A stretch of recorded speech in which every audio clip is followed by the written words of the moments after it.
Welcome to Tally Talks, the fan podcast to ramble about Tally Hall.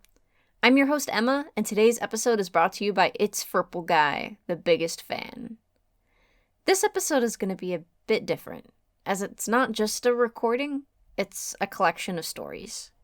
It's August 22nd, 2024 in Ann Arbor, Michigan, the day that many Tally Hall fans have been eagerly waiting for, but maybe not everyone knew about it.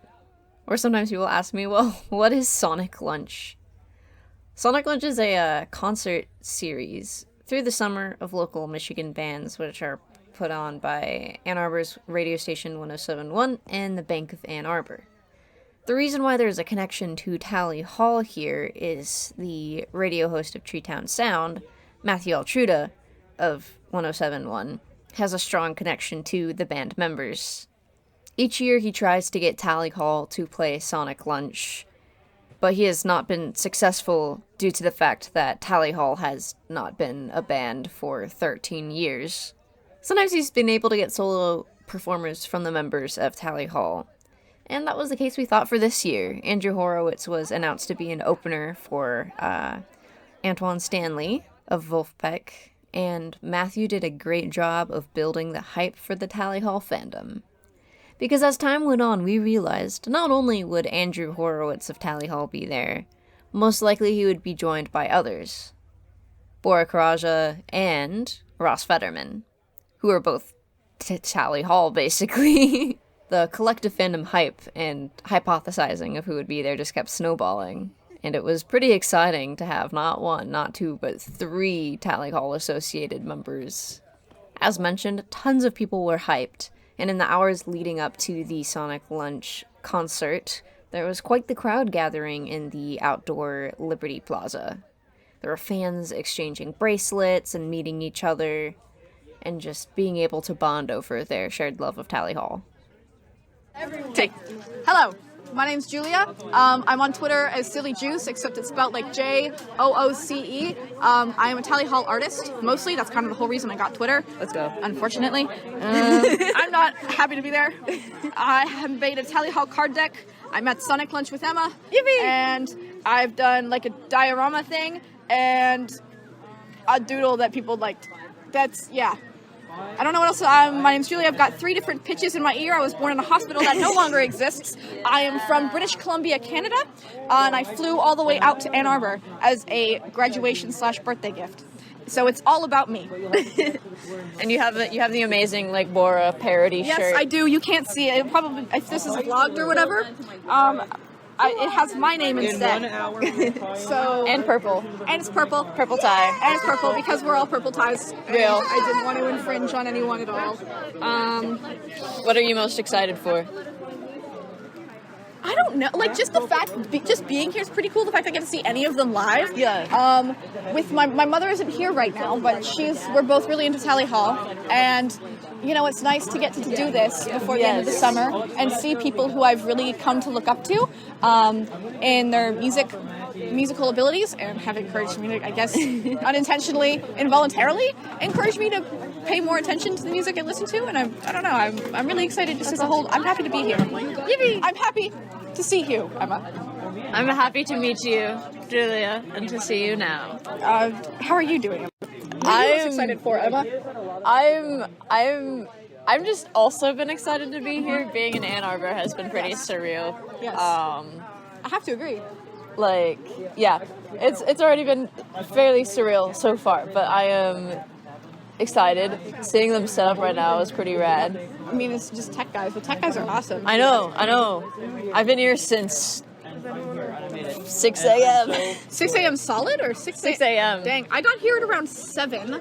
I left my apartment, my hotel, at 7:45. So, Nice. I got up at 4:30. Yeah. Brought some bracelets, made a bunch of bracelets. Yippee! I have 2. I have a Tally Hall and a U one from some lovely people. Shout out Holly and shout out Arbor, who I met in the airport on the way here. I don't know, what else do I talk about? The bracelet you made. I like the watermelon one. Oh, I did. I almost got one. It's Love of the Sun. It's got a wine charm on it. I was so happy to find this. It's so good.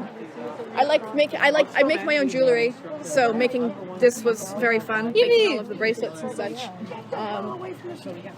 I don't know. I'm just happy to meet all of these people and be able to put a face to name and have a better visual of who I'm talking to on the internet. It's good to confirm that none of these people are 40-year-old men trying to This murder many me. people come here to see 40-year-old men. Yeah, that's true. That's true. It's a little embarrassing. Explaining to people why I flew out from California all the way to Ann Arbor, Michigan, where I knew nobody. That was quite the adventure. I would like to say that I got better at answering that question, but it's just so different than what so many people usually expect, I would think.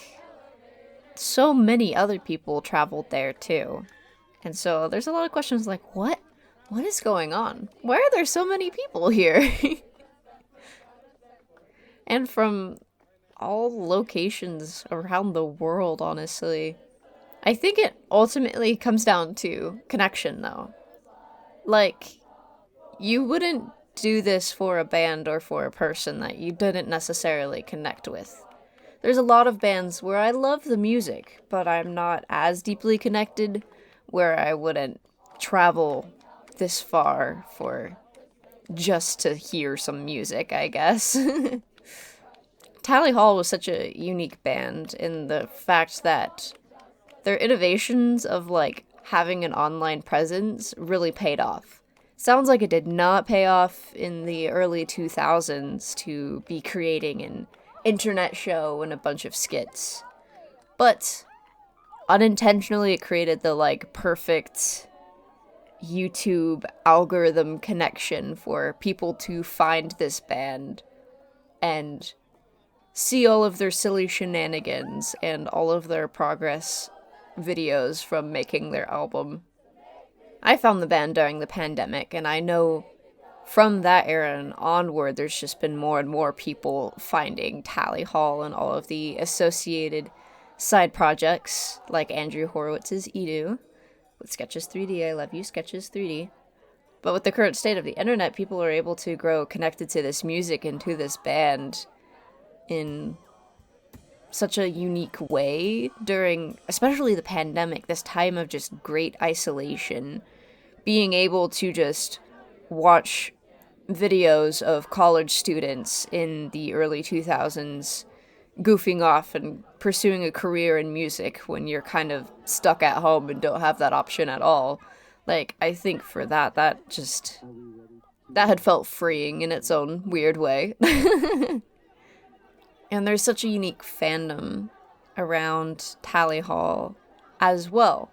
Because then, as mentioned, they haven't made new music together for 13 years, but they've spawned so many extra side projects to the point where it's just, you don't have to look far to find connections back to Tally Hall, and I think that just helps connect the fandom even more. You know, got like Rob Cantor's Shia LaBeouf stuff he does for Disney, Hawaii Part 2, and then with us Edu fans being very hyped for this concert, you know. But yeah, I would say this was a very important concert for that and for kind of all of these piling reasons and ways that people were able to connect in meaningful ways, then being able to connect in person in the outdoors with live music. Like, that's amazing. And the hype just continues to build and build and build in the moments leading up to the concerts. More and more people start showing up. It just gets to the point where it's sort of hard to gauge because people start crowding in closer and then more people keep coming in. Like, wait, how many people are there? The other unique thing of Tally Hall fans and connection is we all know the songs. There's 2 Tally Hall albums. More side projects, but there's 2 Tally Hall albums, and we better have most of them memorized after this long. We just get to have all of our little singing sessions in the crowd, and that was honestly pretty great. I don't think I've really been to any other concert where people in anticipation just start singing a cappella the songs from the artist. Jasper396 wrote, "A guy next to me in the crowd had genuinely one of the most insane singing voices. He would sing along to the songs or karaoke bits we were doing, and he was fussing amazing. I never complimented him on it, but I should have." Along with the singing, there was just so many outfits. Tally Hall has their ties. There were lots of ties present at that concert. Primarily purple, because purple ties are the Tally Hall audience, the Tally Hall fans. We get to be purple. But then there'd also be outfits with Tally Hall colors, which is what I did. And Lucinda, who's Lady Good and Evil on Twitter, had an incredible cosplay of Miss Melody from the Edu music video for Miss Melody. 8 Theaters 1111 wrote, "My friend put a sign on his back that said, 'I forgot to get a Tally Hall shirt, so I got this instead. Please don't shame me.'" This was definitely the place to be for Tally Hall fans. Everyone's just buzzing for excitement, and people are just kind of setting up and getting ready. But then some of the Tally Hall members started to come over. We had Andrew, and then Bora, and then Ross, and everyone's very ecstatic. Made sure they had a very warm welcome, even if they were coming just to get set up. Then it was time for a sound check, but there's this, at least 100 people gathered by the time that they're doing just their sound check. People pulling out their phones and just being so hyped. I mean, I was hype. I mean, being in the same room, or I guess the same plaza, as someone who music you've listened to for quite a while now and haven't met yet, that's wild. And it was just really cool to see them back and making music, because then, as mentioned, for at least Tally Hall, it's been a long time. So it's exciting to see people do their own thing. Paired Out Person wrote, "There's a point where Andrew was getting up on stage and sound checking with his piano. The guy behind me yelled at him to play a little jig!" For reference, we were a few people away from the barricade, but Andrew couldn't quite hear him. Andrew asked what he was asking for, and he repeated himself, with no avail. I was a bit closer, so I yelled to him, "He's asking you to play a little ditty!" I then realized this word would be equally hard to hear and understand, but then Andrew locked eyes with me, and he said the only words he's ever said to my face. What? We eventually gave up, and he went on to play Welcome to Tally Hall, but it was nifty. One of my favorite parts was probably just during the setup, the fact that the audience was absolutely into it. I think it was probably pretty intimidating. I know I would be just having a hard time feeling like I could get set up if even the setup process felt like a mini show, but they did it. They got things ready. 8 Theaters 1111 wrote, "I was on the side area so I could see, because I'm kind of short, and there was a huge crowd. And Ross walked by and I said, 'Hi, Ross!' And he waved back and said hi, blah blah blah. He seemed really nice, honestly." I agree. Honestly, all of the staff and performers there were just absolutely really nice. Honestly, the 5.5 hours from when I got to the plaza to when the show actually began just felt like it flew by. Before we knew it, it was just about time. Matthew started giving some announcements, and I found a cozy spot to sit on the ground at the front barricade right in front of the stage. I ended up hugging the barricade the entire time, as I was also holding my phone for recording, and honestly, it was a vibe. Andrew started off his set with "Good Morning, Mr. Butterfly" with Illicit Ghost. Illicit Ghost was given a thank you on the album Sketches 3D, and she is heavily involved with Andrew's upcoming album. Her vocals, combined with Andrew's vocals, are pretty awesome. The opening song was primarily her singing it, and this was one that I heard from a Ruby Red recording from a few months back, and I really like the opening. I also feel like for the album I'm getting a bit of nature-y, magic type vibes, perhaps, and I feel like this ties in with the themes of the upcoming album really well. I have the suspicion this might be the opening track there too. I guess we'll see. Next they played the song Monsters, where this is where Illicit Ghost's and Andrew's vocals really get to shine together. Andrew has this really, like, whispery, calming voice, and Illicit Ghost has a lot more of a, like, combined with that, more of, like, an angelic type voice, almost. I don't know, I am not a vocal expert, but it sounds really good. I also like the lyrics here. The fact that the title is Monsters just makes it feel like turn the lights off, really, really chill cousin. Or maybe not even cousin, like, turn the lights off, really chill, like, aunt or something.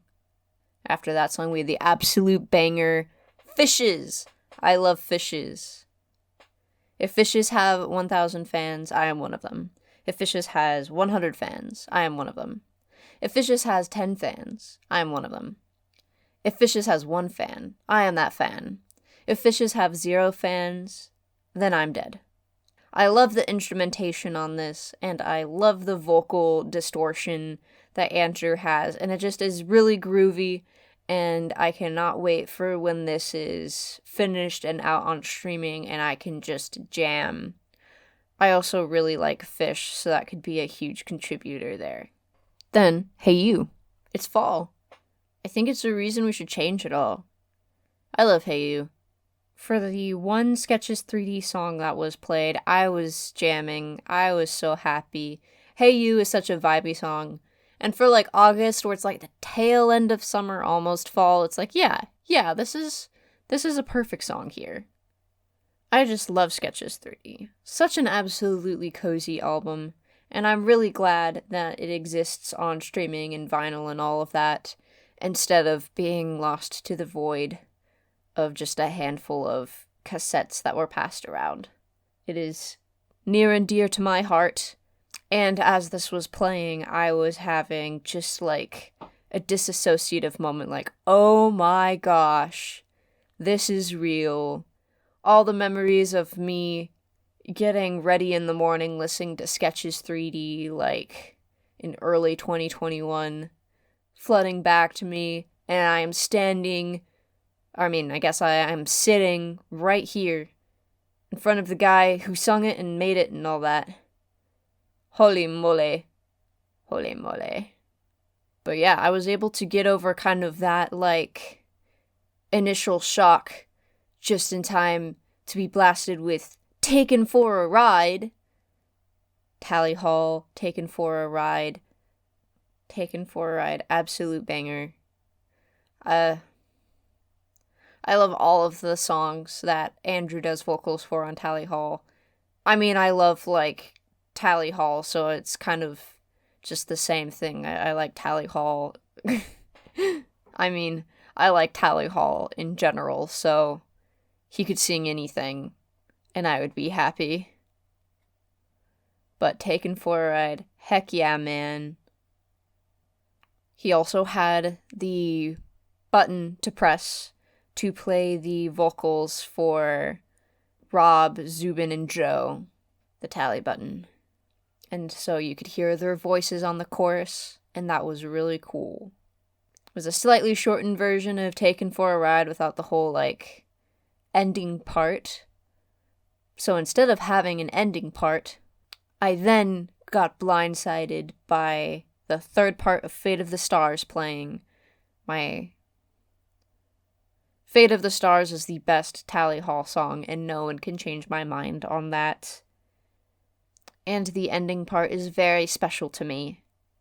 It's absolutely beautiful to hear it live. And I forgot to mention before, Ross and Bora doing such amazing jobs with the instrumentation too. Like, Andrew's doing an incredible job with the piano, he's doing his vocals, but like, Ross is killing it on the drums, like, having the percussion with these different songs, like, it makes the music feel very full.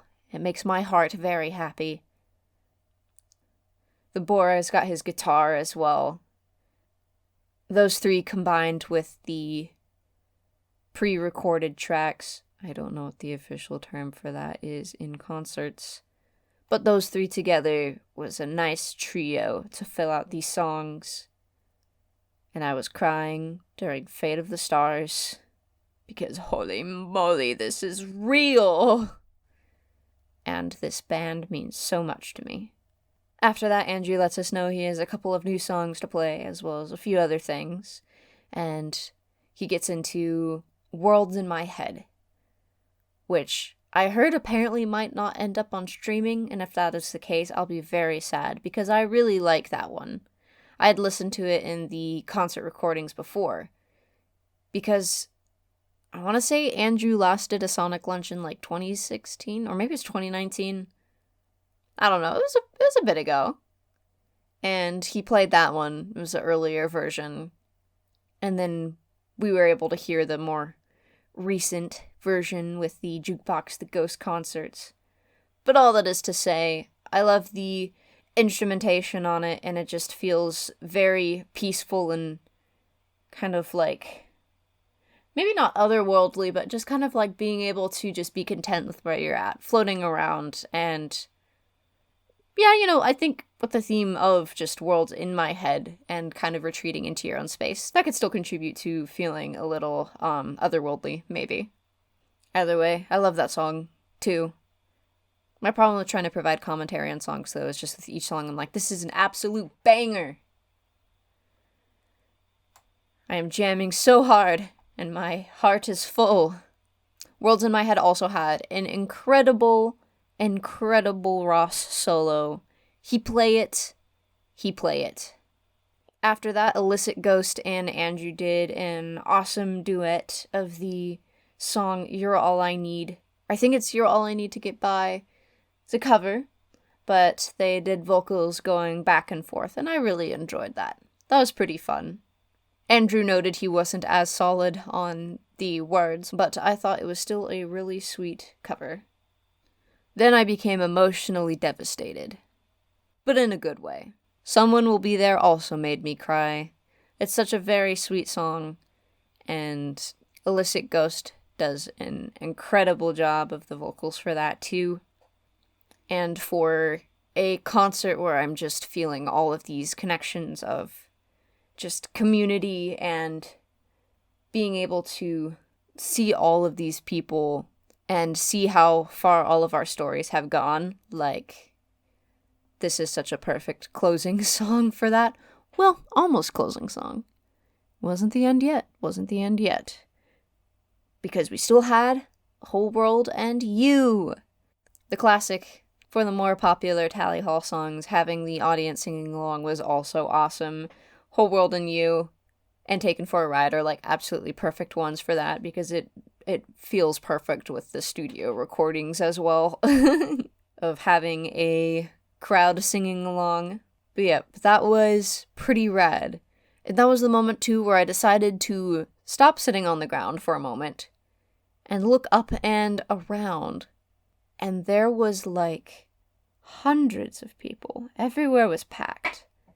All these incredible outfits, as mentioned earlier, and so many people cheering, being so hyped with the ending, and to the whole mini band of Ross, Andrew, Bora, and Illicit Ghost just having a fun way to close out there, like, that was mind-blowing, and also just a lot of fun. Anyways, that's a lot of rambling from me, but that's my little mini play-by-play of Andrew's set and the lead-up for that. Antoine Stanley did an incredible job, too. I'm not as familiar with Wolfpack-type stuff in Antoine's work, but I was jamming. He did such a great job engaging the audience. He played the songs Work It Out, Speed of Night, Lost in Translation, What's Going On, Where Are We Now, Serve Somebody, Lord Will Make a Way, We Are One, Pleasing, and 1612. We were able to jam. The vibes were immaculate. And the music just made me get up and dance around, and I really enjoyed that. Once Antoine's set was finished, they opened up lines for a meet and greet with Ross and Andrew. Those who were lucky got to wait in line for hours with other fans. Then the others got to descend upon Marvin's marvelous mechanical museum. Jade Fitzguard X4K wrote, "Me and my friend got to skip almost all the way to the front of the signing line because we saw people who we had met yesterday at Marvin's. Then a while after, another person we met asked to come by us because they had been cut off from the end of the line. That person and their friend then took 0.5s of us with Andrew and Ross because our phones didn't have that feature. This was all thanks to my friend, because at Marvin's, he was just walking up to random people and saying, 'Tally Hall fan?' Conclusion: bring your extroverted friend on trips." I did this funny thing where I failed to realize there were lunch vendors at Sonic Lunch. This is definitely a top 10 Emma moment. I don't know how I missed that, but there were food trucks over there. There were food trucks set up. I just was not back there, I guess. Sounded like they parked next to people who were waiting in lines that way that could either be shade from the truck or they could also grab their food that way while waiting for literal hours. UPGAX wrote, "Me and a friend I made there met Andrew, Ross, and Bora, but because I went for my birthday, Andrew gave me and my friend a special signed album cover. I don't know the name of the album, Sketches 3D, but included the song Daisy Fingers, which I recognized from somewhere. I also got the gang to sign a Father's Day card, as I had nothing else, but it made for a good joke. I also got to see the Hindenburg disaster for only 50 cents. You too could see the Hindenburg disaster for only 50 cents if you go to Marvin's Marvelous Mechanical Museum." Liz Drinks Tea on YouTube wrote, "Me and my brother saw that Bora was talking to people up on the sidewalk, so we left the crowd and went up to talk with him. However, he was busy talking to one of the members of Kojim Dip, so I stood waiting right next to Bora for a good 5 to 10 minutes. Someone tried to tap him on the shoulder, but he probably thought it was a bug or something. So he just brushed off his shoulder until Ruby Red interrupted him to get a CD signed. I'm glad the people around us had enough respect to allow Bora to have his conversation, and I just think it's silly that I stood next to Bora Karaja so casually for so long." As many people have brought up and they will continue to bring up, it was just incredible at the concert of how respectful everyone was of the band. It was one of the most positive concert/convention type environments that I have ever been in, and that was really special to me.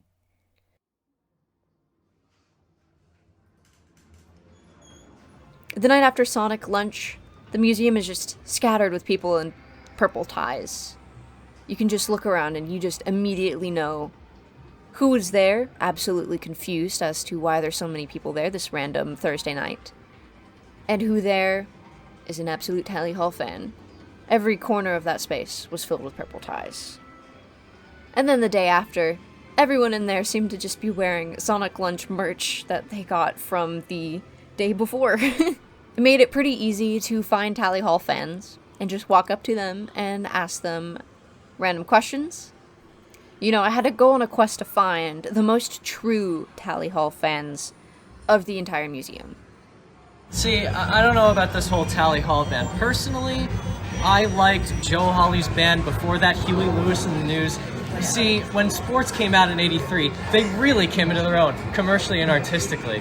And I think not only is it, I don't remember, but it's something about... Yeah, they really fell off when they left Listed Black. They really fell off. Yeah. Who the f*** is Tally Hall? Yeah, seriously. Personally, I find it atrocious that Tally Hall ripped off, like, Mirakuru Mujikado by stealing out their members. Exactly. That's so messed up. I hate Tally Hall. Yeah. Hate Tally Hall. That's a Weezer rip. Wait, so what, do they have like a Dreamcast game or something? Like, I have no clue. They're cascading from popularity. I doubt they'll be... Who the f*** is Andrew Horowitz? Yeah, I don't know. I think it might be you. What does everybody want a banana? Who's this Edu? Why is How about everybody asking me get an if I want a education, banana? bro? But do you want a banana? I don't He want a looked banana. down and called, Tally No what? way. We have an intruder among us. Among us? In Among real life. us? Oh my Among God. us in real life. Among us in real life?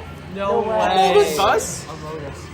It's Among Us. Yep, I whipped out Among Us plushie. I mean, let me just say, Tally Hall is completely ripping off Among Us. Like different colors. Yeah, Yeah, true, yeah. true. Red, yellow. Yeah. Wait, You know no. what else Tally Hall is ripping off? The visible light spectrum. Oh my God, you're so Like, right. what the f***? That's like my favorite band of all time. They're and just ripping off. They're ripping off the concept of sound. the f***ing rainbow. Oh my god. Like, come on. They're ripping off the gays. They are! We need to sue them! Okay. Oh, there it is. I'm from New York. Do you have any crazy travel stories? I got up at 2:45 in the morning. Actually, no, 3:15. I slept through my alarm. My mother woke up. She was banging down the door. It's 3:14. Get the f*** out of bed. And so I'm like, oh, okay. So then I had to run to the car and get into LaGuardia, or as my friend says, LaGuardia Airport. I fly in. I'm like, where the are you? Because I need to find this and he's not there. So then I have to go to leave the secure zone, and then he realizes that the rental car is actually where he was dropped off, so he just came all the way to my terminal for nothing. So we had to go pick up the rental car, which is a complete box, and it's... We're cursing you. Basically, the Detroit airport sucks because it has 2 independent terminals, so you I have to can leave the attest to that. secure I zone can to get attest to okay. that. Oh, yeah. Yeah, It's Detroit. Can't shit in Detroit. In Hawaii. Yes. okay, so where are you from? I'm from Timbuktu, the equivalent of which. What? I was doing a bit. Okay, well, say where you're from. Saudi Arabia. Yeah, I flew 20 hours to be here. What's the crazy story about getting here? Someone racially profiled me at the passport check-in. Oh no! Uh-oh. Yeah, that was amazing. That was great. Okay, Love that. that qualifies as a crazy story. Yes, it is. Yeah, I say it's a crazy story. Your turn. Hi, I'm from Oregon, and I'm pretty boring, so nothing happened to me, I don't think. I had to take my shoes off one time at the airport, which I think is pretty normal. One time at the Colorado airport. I've been like, there. Yeah, it's like I went to the restroom, and the sinks in the toilets are in different rooms, and it's a huge bathroom. It's really weird. It might be because they have tornadoes over there. I don't know if it's like a tornado shelter thing, but imagine If there's a a tornado hits, then electrical Yeah. Imagine being in the middle of a tornado and then you gotta hide in the toilet. But I don't know. I thought that was pretty weird. That's mine. Well, I'm from New York. I flew from Reno, and I go to school in Indiana. My story is the last full night of sleep I got. I woke up at 9 a.m. yesterday, 6 p.m. now, the next day. I got to the airport at 5 p.m., took an hour flight to Vegas, then had a layover in Vegas, then took a multi-hour flight to Detroit, which jumped ahead 3 hours. So I arrived in Detroit at 5 a.m. and then sat in the airport. And then we visited Matthew Altruda. We visited Treetown Sound. Matthew wasn't there. But on our way we misread the building number, and instead of walking into 1071 or whatever it is, we ended up walking into a Planned Parenthood and asking, is this the right place? And they said no. We made it, and now we're here in Marvin's Marvelous Mechanical Museum. And we will be flying home. We will be flying home in a few hours, and I will be in bed in New York by around 2 in the morning. Holy moly! That's great. Oh, right, you're taking All right, the bus and then the train. I'm the guy from Indiana, Michiana to be exact. Middlebury. I'm Hispanic, but culturally I've lived here all my life, so I'm pretty much as white as anyone here. Where I live is really red, really white too. I'm away here. I woke up at 6, kept on waking up in the middle of the night because I was so anxious. Yep. Right after I got out of my neighborhood, I got stuck behind some buggy. The horse took a behind me, so I had to drive over that, which is great. Super rural Indiana. Yeah, so I drove through the back roads to get here, got on the highway maybe an hour into it. It was a ride, got cut off so many times, flip them off as any Hoosier would do. I actually stopped at a gas station, and I told him how far I was going. The clerk said, "Oh, so you're from Indiana?" My cousin said, all people from Indiana are assholes." I mean, it's a And I good said, "Well, story. f*** you then." Yeah, you're proving his case. Yeah, so he was cool. I got some Cheetos, came over here, got Andrew, Bora, Ross, and the cast to sign my shit, all my CDs. It was so much fun. It was so nice. I brought like 6, so I kind of felt bad. They were just all there, just signing it. Made sure I got it out of the way. Took a picture. It was an honor to meet them. Honor to meet all you other white boys. Yeah. Every square inch of Marvin's Marvelous Mechanical Museum is used to its maximum capacity. I cannot stress enough, there is so much stuff and coin-operated machines and games and just signs, vintage things. It's just packed in there. I didn't fully realize how small it was because I had seen like some videos of Marvin's before of like 30 minutes of people like going through and just kind of like walking past different things in there. It's a small building that is packed to the brim of all sorts of absolutely bizarre things. It's a bit overstimulating, for sure, but it's not like really anything else I had seen before. On visiting Marvin's, Organism Assembly Line 13 writes, I don't really like arcades, because I find them overwhelming, and the fact that I was in Marvin's made it even more so. I decided to stick to what I know, which is claw machines. I went to the duck claw machine and won a duck. A little while later, I went back and won a second duck. It was the same duck as I won before, but I had an idea. I had been messaging lots of people from Tal's Attic, which is Tallyball's Discord, and I saw someone from there coming in. I decided to give him the duck. However, the issue is I have horrible social anxiety, and I'm 5'3", and most people are taller than me, which makes talking to them scarier. Eventually, I followed him to a little area in the back and put the duck on a machine behind him. I messaged him in the server about it, and he took it. We never talked in person, but we've talked a lot in the server and DMs. We named both our ducks Simon.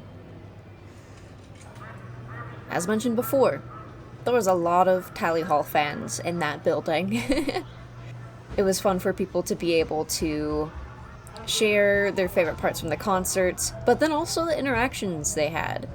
Some people even had some insight of some Hawaii Part 2 lore. Or actually confirmed the Hawaii Part 2 storyline for me. He, what's it called? He said, man goes in Hawaii, falls in love, goes in the woods with lover, gets possessed by the Earl King, yeah? And then, what's it called? Murders girl, goes on trial, gets, Pleads insanity.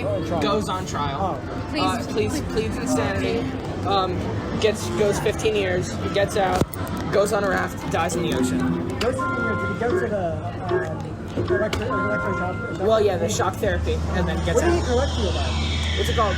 I didn't know that he got possessed. I didn't think that he got possessed. I thought he just killed her, because... So, apparently Boris said that he got possessed. That is amazing. Well- I'm going to write that in the history of Hawaii Part 2. Oh, you made that video? No. I am not a YouTuber. I'm not... That's a really cool interpretation. I remember Joe saying how like the album is meant to be like vague, just have every listener have It's not a story. It is Right. not telling a story. Which is really cool. That's why I thought it was like, it's a group That's of a sick songs, interpretation. there's I a think musical I agree with with this. theming, but there's no story. I didn't think it was... Yeah, and now I'm When did really you wrong. first listen to Hawaii Part 2? I first listened to Hawaii Part 2 this December, actually. Well, I'll be December 12? Nah. Hawaii Part 2 is actually how I got into Tally Hall. Same, actually. Yeah, no, I listened. It was like Same. it was August of 23, and I heard like demo 4 playing on TikTok, and I thought, oh, that sounds cool. My I should electric just- to yeah, Tally Demo Hall 4 is fan the best. pipeline. Right. I got into Tally Hall through probably either Hidden and Sand or The Bidding. I kept hearing them and I was like, Herm, I wonder what this song is. Exploring Marvin's and have run into more Tally Hall fans, as one does. You've got the, both of you have the purple drip, purple tie moments. Usually they're Pink Sydney. Yeah, I had a hot pink tie at Sonic Lunch, but we're both Sydney. That's crazy. Oh wait, it's already recording. Yeah, no, it's all good, Yeah. Alright, how did you guys, like, meet? So I was scrolling Telly Insta, as one does, and I saw some like miracle musical art by someone named Sydney, and so I messaged them like, bruh, parallel universe me, question mark. I said, perhaps? Yeah, and I said, I'm also lesbian Sydney who's really into Tally Hall and draws a lot. Yeah, we might be variants, because I also just posted, like, Loki fan art. Oh my gosh. Yeah, and I said favorite animal, and then cats, and then I was like, correct answer, color? Purple. And I said, no, pink. I mean, we're both no longer lesbians, but at the time. Yeah. Both trans or gender. Both transgenders. And apparently this is on literally October 13th, 2021. Oh Yeah. man. 13. 13 by Tally Hall. Yeah. That's wild. That's Yeah. crazy. Yeah, I've been in the fandom for 3 years. I made an entire webcomic. I've written over 114,000 words of fan fiction that is not romantic. I will say that, and I will keep saying that. It is goofy, silly content. Yeah, I haven't been in the fandom space much for the past 2 years, but I needed them to come. I'm just from West Michigan, Grand Rapids side. It's just a 2-hour drive. They got a 4-hour flight here. Yeah, I flew from Canada. It's insane. I can't believe Canada's real. Yeah, Canada does in fact seem to be real. That's wild. Also, I love the Stella Octangula theme you've got going on there. I have pink Stella Octangula earrings. I have Stella Octangula necklace. I have a pin. That pin is we always have on my bag. matching ones. Theirs is black, mine is gold. Oh my gosh. Yeah, we've matching Stella Octangula pins. It's become my brand since I made a Stella Octangula my profile photo, and then there was this whole meme called Sydney Cult where I became a cult leader for about 4 days. It was hilarious. Beautiful. And I guess shout out to my friend Dia Claudia, who couldn't come to the show, but I bought her a red Marvin shirt. Let's go. I got some Marvin shirts too. I did not fly all the way here for no Marvin's content or to not get my stuff signed, and I got my stuff signed, and I got to meet Bora, and I got to stand beside all the guys and find out that yes, I am taller than all of them. You're the tallest person in line. Yeah. You're 5'10", Jesus. Yeah. And when Andrew said that he was 5'10", give or take, the answer was take. Beautiful. Because I am taller than all 3 of them. And I will treasure that photo and I will put it on my wall because it makes me unnecessarily happy. Where's the best picture? No, Jeanette. Here it is. Oh my gosh. I am taller than all of them. Even though Andrew's leaning down, I'm still taller. That's awesome that you got to meet I have them. my pink tie. Yeah. Is that a Marvin's skirt or is it? Oh yeah, I was wearing my Marvin's shorts. They're swim sweet. shorts. They no longer make them. I have to keep telling that to people because everybody wants them. And now after this, I've gotten noticed by everyone technically but Zubin, because I've been noticed by Rob before, because in 2021 I dressed as him for Halloween. Oh and my I God. said that to him. Wait, And he said, "I'm so honored." And he's like, "I am." That's so cool. Yeah. I haven't gotten noticed by everybody. I haven't been noticed by Rob or Zubin, but I got a Bora like, and that is a coveted And thing. you played Smash against him. I fought him twice in Smash Bros. I told him that when we met. Let's so I was go. like, maybe you remember me. I was the Kirby. He fought twice, and I lost both times. He's good. Bora be good at Smash Bros. Let's go. Yeah, I didn't get to talk to them much because we were at pretty much the end of the line. They were really rushing us, but I was gonna say, give a happy early birthday to Rob, because his birthday's Monday. It's the 26th. Whoa. And I was gonna say, I got my sister a little bit upset last night because I said that the only reason I remember her birthday is it's because it's Andrew's as well. Oh no! And they both are green coated. Oh, rip. Yeah, I remember all their birthdays, but not my mom. She got mad at me. Oh no. She got mad at me because I knew their birthdays, and then she was like, "What's my birthday?" And I said, "June," and she was like, "No."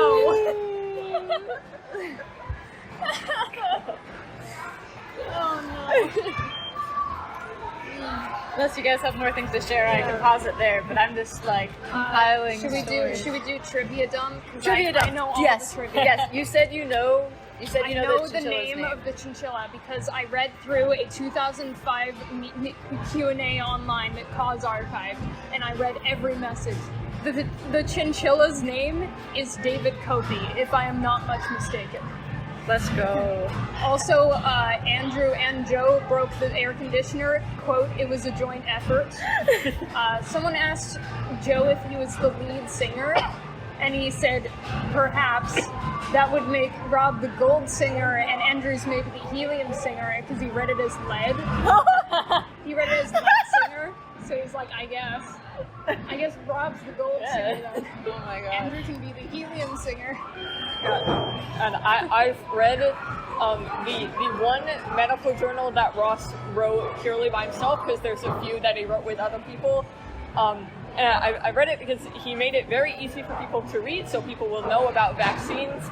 And so I have the tiny bit of trivia of the foreign nation of West Xylophone that he made up.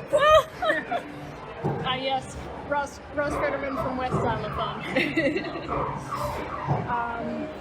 What other baller information? Joe's eye color on his driver's license is green, but it is hazel in real life.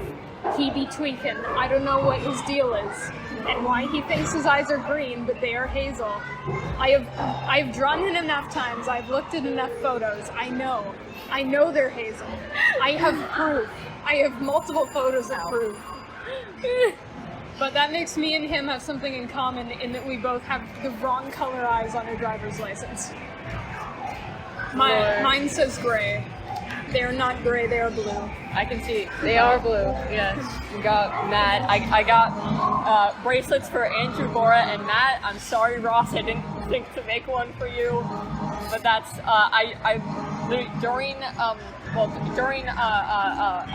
Antoine's set, I went and drew Bora and Ross right there, so they have something to sign. Oh my gosh. And I didn't want to learn how to draw that, but I put a little, like, brought to my 3 times sound. Yeah. Girl can, put a little brought to you by Tree Town Sound, so you get it signed there as well. And I've not drawn any of them in like 2 years. It definitely looks a lot better though. I helped. That's awesome. Alright, so currently I am outside Marvin's next to the dumpster, sitting on some rocks with a crew of people who are at Sonic Lunch. Hello. So if you'd like to all introduce yourselves. I'm Holly. I'm Danny. I'm Moss. And we were all present at Sonic Lunch 2024. Yeah. Wow! So I see we've got pretty much everyone's decked out with bracelets. I don't know if just the one. just the one there, but yeah. What time did everyone get? Oh god. We got there at 8:30. We were planning on getting there at 9:30, but I saw Ruby posted at like 7 in the morning and was already there, so I was like, we're gonna go now.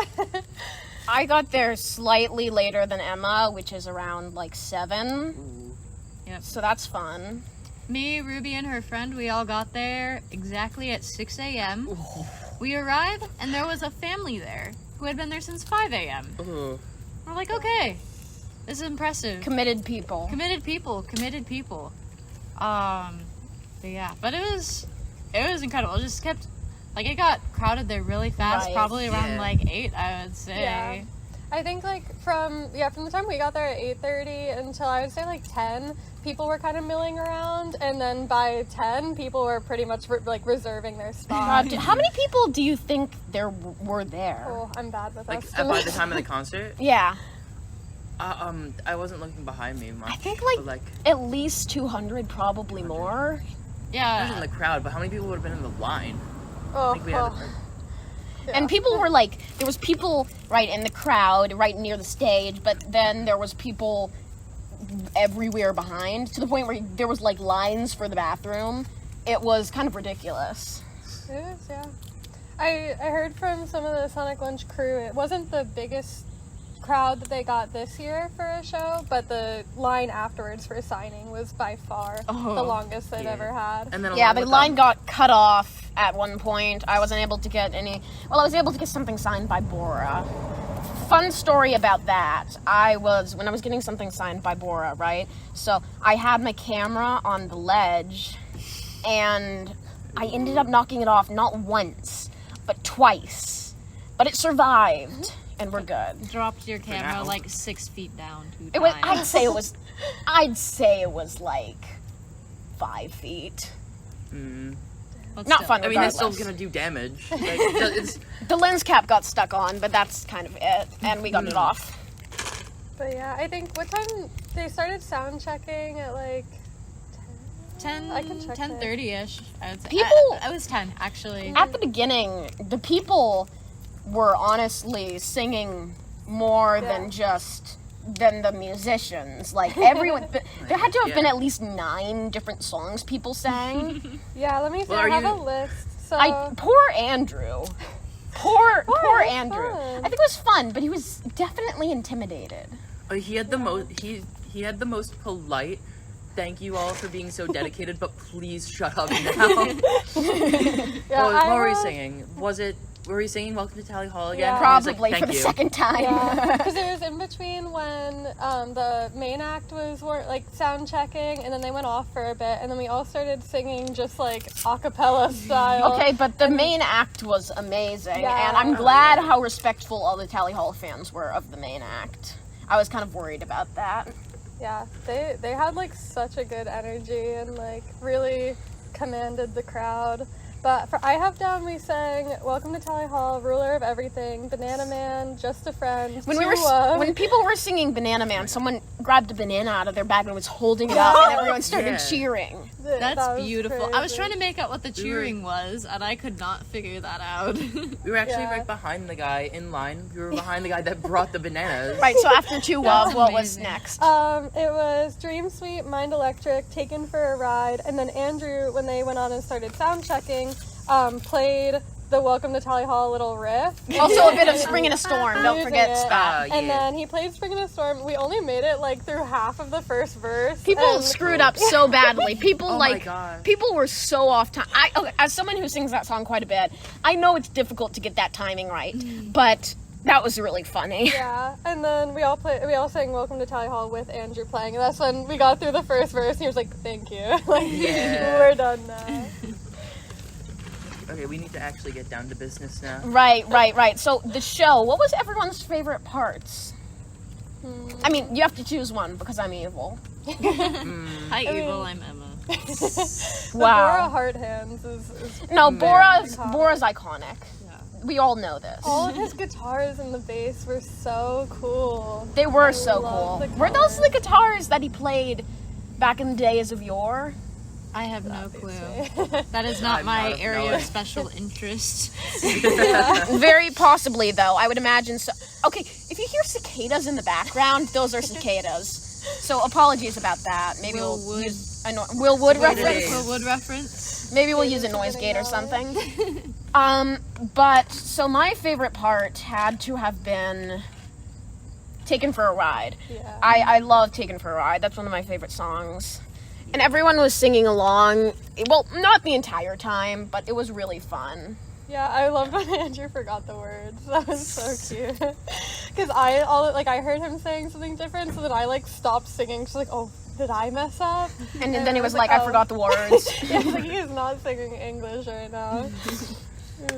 Yeah. To be fair, me too. I learn songs just by listening to them, so oftentimes my lyrics are really screwed up. Sometimes they're even better than the actual lyrics, though, which upsets me. Whoa, Honestly, controversial. out of like all the Tally Hall songs, funnily enough, "Taken for a Ride" is like the one that I really don't know all that well. Right. Like, it's not even like I don't like the song or anything. I just can't hear the lyrics that well. There's a lot of words. And he sang a lot of Edu songs, which was very fun. He even sang a new one. Most of them were new. Check out Emma's live stream if you want to see everything, all the chaos. Emma, I was standing next to Emma, and the entire time he was taking everything in me not to just constantly photobomb. But I only did it once. I held myself back, and you're welcome for that. Do you have a favorite? Man, I started crying during the Fate of the Stars. Oh yeah, I forgot they sang That that. song just means... Or they sang the end of Fate of the Stars. Yeah. Correct. Yeah, the very ending part of Fate of the Stars. That's just one of my favorite things ever of, like, Tally Hall. of those albums, and so I was like, I had like teared up a few times, and that's the point where I was just, Yeah. It was beautiful. It's so well like formatted for his voice too. Yes. Yeah. Yeah. And I really appreciate that. I think it was very respectful of Andrew to only sing songs that were his vocals. He did that specifically, and I think I appreciate that. So Illicit Ghost, if you see in any of the videos or photographs, Illicit Ghost was wearing a dress, and there were 3 flowers on the dress, right? And there was a red one, a blue one, and a yellow one. Also, shout out to Matthew. The time Matthew just totally lied and said there was going to be something special at the end, but there wasn't. I mean, I get that you wanted people to stay. I totally understand that, but that was kind of funny. The special thing at the end was waiting 3 hours. I wonder how much you were saying. What? You were saying? I was just saying, surprised the line is the longest thing you've ever seen. I wonder how much the Ann Arbor Tourism Board paid Matthew Altruda, because I bet I wonder how much more tourism there was that day than any other time. But if it's not even the largest Sonic lunch, I think Michigander is probably the biggest. Well, yeah, I think too. Like, it was definitely the largest out-of-state crowd. I mean, people. I heard someone was from Washington, California. I traveled in from Orlando. Shout out to the person from Saudi Arabia. Yeah. And the people. There was some people from Mexico. There was some people from Canada. But Saudi Arabia? That's crazy. Yeah. I mean, I feel like obviously Canada, that's out of country, but that's probably closer than most other U.S. states. Yeah, probably. Yeah, I mean, Canada to Michigan, like, because the people I talk to are for, like, BC, so that's a bit more, but if someone's like Toronto, it's not too far away. Oh, yeah, But I still. remember the people from British Columbia. They were nice. Yeah. There was a lot of people. There was a sheer amount of people, and the amount of posts I've seen from people I follow, and I was like, oh my gosh, they were there too. I had no clue. It was hard to, like, figure out. I mean, at the beginning, when everyone was just arriving at, like... So I'm from California, and time zone-wise, it's 3 hours earlier. I got up at, like, 6:30. Okay, but anyway, in the beginning, I was kind of just, like, in a, like, dissociative haze for the beginning of the morning. But when everyone was arriving, right, I was, like, saying hi to people, and there were a bunch of people, and it was fun. You kind of got to know everyone. Then the horde came. Yeah. That honestly, like, made it for me, because obviously it's a hard sell to be like, hey, travel super far, spend all this money for, like, a 40-minute set, and... So, like, all of the, like, trinket trading beforehand. Yeah, people were treating it like a Taylor Swift concert. And honestly, that was my favorite part. I brought buttons. Yeah. And, like, just all of us singing together and the sound check really felt like part of the show. Just because, like, they were interacting with us and stuff. So I feel like we really did get, like, 2 hours of content. TallyCon 2024. Yeah. Yeah. So... Since we're at Marvin's, what do we all think? We're here. Yeah. Whoa. That's where we're at. Whoa. It's a place. It is. I mean, honestly, they must make so much money. They're completely sold out of merchandise, except for keychains, which I got one. But also just out of youth shirts. it's mostly just like arcade machines, right? I wonder how much money they make, because the people that were working at Marvin's didn't know that what was happening and why there were so many Tally Hall fans here until Ruby I told them, and then Ruby told them. Crazy. I was crazy once. No. Not the time. Yeah, I think it's super cool. I mean, because, like, there are, like, a lot of the modern machines that you could find anywhere else, but, like, all the old stuff and just all the decor on the walls is crazy. Like, if you look up, it just, like, keeps going. It really gives freak show vibes, which I enjoy. I really like the automatons. I love automatons. But I really wish the player piano was working. I'm sad it wasn't. Wait, is that a machine that you're supposed to actually, like, be able to play? No. Player pianos are pianos that play on their own. Oh, okay. Yeah. Did you guys spot the different Tally Hall related Easter eggs? There was the Tally Hall, the place map where it used to be. So that was there other stuff? I didn't see. The album cover, like the Marvin's album cover. The giant. I think everything there is a Tally Hall Easter egg. The giant Humpty Dumpty. That was really. And then cool. we all took a group photo, and that was fun. It was also kind of chaotic. We were kind of completely blocking off the entrance to Marvin's. Like several people just kind of drove past us, even though I think some of them wanted to go to Marvin's. I don't think they wanted to have to deal with the horde of autistic teenagers. I think it was okay. I just think it's silly. Yeah, I mean, I'm really happy I got to be here at all, and it's great to meet up with people. I mean, this is kind of crazy. It's... Don't say it. It's... Moss just stared directly into my soul. And then what was I saying? I have such a bad memory. Crazy. People being here. Oh yeah, people being here. No! We're back. People being here, just everyone meeting up was incredible. Just getting to meet all these people I knew and getting to, like, have so much fun. Okay, so what did y'all... We were talking about the, like, trinket trading. What did y'all get? Oh, I got a lot of stuff. Okay, what was your own stuff? What was your favorite thing? I didn't have anything. I don't know. The pins were really cool. Yeah. I really liked this one Hawaii Part 2 sticker, the signed yours truly the whale. It was really pretty. I gave away buttons. It was fun, yeah. I ran out of them very quickly, even though I made like 40. I got one of Melody's demo CDs. I bought one of them as well. I only had a $20 bill, so I gave Melody a $20 bill and paid for someone else's demo as well. Oh, nice. I got a ton. The Sonic Lunch merch was so nicely priced. Oh my god. It was. Oh my god. Apparently, Matthew said something about them making a loss on it. Yeah, he said they were selling it less than how much they made it for, or something. It was crazy. There's like all these different... saying that, and I keep getting upset with myself. I know what you're gonna do. There was like so many different like legal random specific things, and so part of it was they were selling their merch at a loss.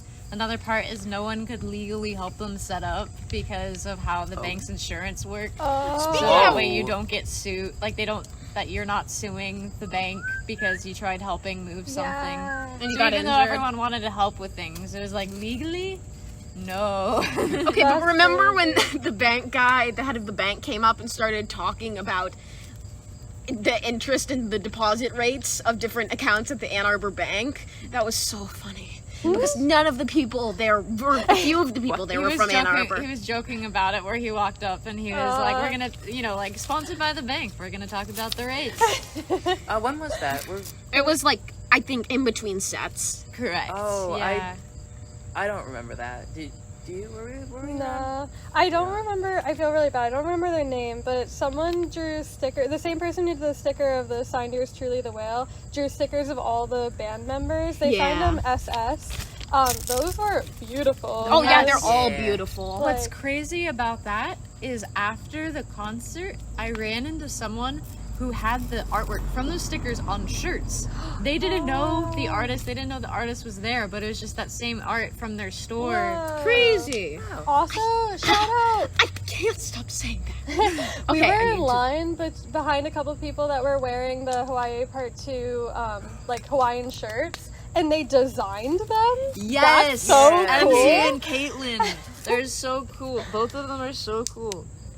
They casually just dropped that because the photographer came over and was asking to take their photo, and they're like, "Oh yeah, we designed these." I'm like, everyone's so talented. There's so many Tally people here, or there, still here as well. Marvin's has been crazy recently. Crazy? I need to work on my vocabulary. Blow your thesaurus. Adapt, expand. Marvin's has been very busy recently. Yeah. I sure wonder why. I wonder why. There definitely wasn't an album named after it. No. In terms of the set, there was it was either the second to last song or the third to last song. It was one of the new ones that I haven't heard in any of the videos I've watched from when they opened for Jukebox that I really liked. It was a little bit like faster paced for an Andrew song. Was it the one where they were singing back and forth? I think so. I believe that was a cover of a different song. Oh, okay. So I could be wrong though. I was like, I never heard it before. Stick bug? That is Get stick bugged, lol. That is a type of mosquito. Or no. I don't know what it is. It's some sort of small insect, but I like small insects, so that's fine. What's this little guy? Oh, it's a type of You're mosquito. just donating No, I don't blood think at it's a this mosquito. point. It's not a mosquito. It looked like one, but it wasn't. I'm gonna put it down. Okay, well, I love nature. I love nature. Nature at its best. The bug detour out of the way. Continue on. Right. So, people made so much stuff, and if I may, subtle plug, I'm going to be selling some of the buttons on an Etsy store eventually. Ooh. So maybe look for that if you want. Yes. I know that Caitlin, one of the designers of the Hawaii Part t-shirts, also has an Etsy store. Yes. Yeah, there's bootleg so Hawaii much Part cool 2 merch. shirts. Not the Hawaii Part t-shirts. I wish. Those are I the wish. official ones. They're the Yeah. camp ones. I wish I owned one. I need it to Of come Hawaii back and stuff. Part 2. There's been some shenanigans going on lately. Shenanigans? Like the shenanigans. double the copy of the album that went on the Spotify profile, and the merch going back in stock, and the 12th anniversary is coming up relatively soon. I don't know. I just think keep an eye out. That's all I'll say. I think they're finally gonna make Hawaii real. Wow. They're actually making Hawaii Part 2 a state. That'd be really cool. Okay, but if they were to make another Hawaii Part 2 album, what would it be called? Would it be called like Hawaii Part 3? No. it Joe wouldn't. has specifically said no. Not doing I think that. it was Ross on Tree Tone Sound that was like, maybe it's Hawaii Part also. And I think about that all the time. Hawaii Part, also Hawaii. Just like plays in my head. I mean, Shane was at Sonic Lunch apparently. I just didn't I didn't see a lot of people, so I was very worried about the capacity of the venue when Sonic Lunch was still upcoming. I think it ended up being fine because they blocked off some streets. Closing the but, road helped. It was a lot. Yeah, like when we were first driving by, or not we didn't have a car, but when we were first walking by, you're like, oh, and this is where it's gonna be. It's like, oh, that's cool. Where? Where is it gonna be? It's just like an L, and that's it. Did you guys stop by either of their houses that Andrew posted about? Yes. by where? Me and Ruby went Well, on how's a it with that? Wednesday, the Tally House. I don't know what you're talking about. Tally home. So it's where one of their the pre-studio albums were recorded. Yeah. Also some things from the internet show. Oh, nice. Wow, the famous Tally. We're in this city, right? And I just keep looking around and being like, Tally Hall reference? Yeah. It's kind of obnoxious even to me, but... I mean, Andrew mentioned that in the show. He was saying, like, it's crazy being back because there are, like, you walk into a coffee shop and it's, like, the coffee shop that Gorilla Joe goes into You're looking at the house and like, oh my gosh, that's where Joe ate the pint of ice cream. Yes, the Tally House. The both of your chemistry parents building. just died. Yes. I had a friend who was, I went vintage shopping with afterwards, who, they were talking to me about how the entire time they were watching Andrew, they were just kind of like, that man has been in a bathtub full of spaghetti. And knowing that, thinking about that, it is quite absurd. We saw the animatronic spaghetti machine as well. Yes. Yeah, it was right behind. I was like, oh, where is it? And then I looked behind me. I was like, oh, it's right there. Yeah. Didn't know where most that of was another thing that was kind of like, I don't know, brought me back to like it's just really cool. I don't know how to phrase that, but because Andrew said like when they used to play in all these venues around Ann Arbor, there'd be like 10 people at the shows, and like it was kind of sad. And it said like no one would know the lyrics. Yeah. I'm not totally up to date on this, but I heard someone saying that like Andrew finally realized just how popular Tally Hall is. And has Andrew like not been like... No, I think it's just different to see the energy there in person. Like, Especially things online are so different than like seeing it in person, because the past, like from what I've heard from Ruby and Melody, there'd still be like a group of people who would show up to the jukebox shows, but it wasn't like, the whole audience wasn't like singing along or anything. Maybe they knew of Tally Hall.